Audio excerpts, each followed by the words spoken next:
प्रिव्हिटी of contract. प्रिव्हिटी of contract म्हणजे काय? Privacy of the contract. Privacy म्हणजे प्रायव्हेट कॉन्ट्रॅक्ट. ए आणि बीमध्ये समजा कॉन्ट्रॅक्ट झाला तर तो फक्त ए आणि बीलाच लागू होतो, थर्ड पर्सनला लागू होत नाही. हे बेसिक प्रिन्सिपल आहे. हे जे प्रिव्हिटी ऑफ कॉन्ट्रॅक्ट इंटरेस्ट थेअरीवर अवलंबून आहे.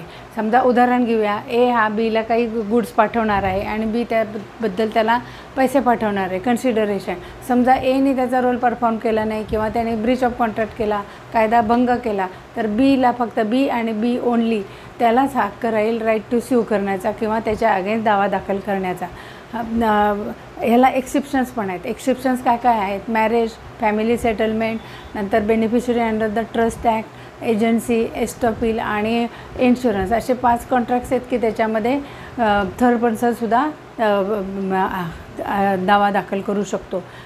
मॅरेजमध्ये काय? समजा मुलीला त्रास झाला तर त्याचे पॅरेंट्ससुद्धा कोर्टात जाऊन त्याच्या वतीने दावा दाखल करू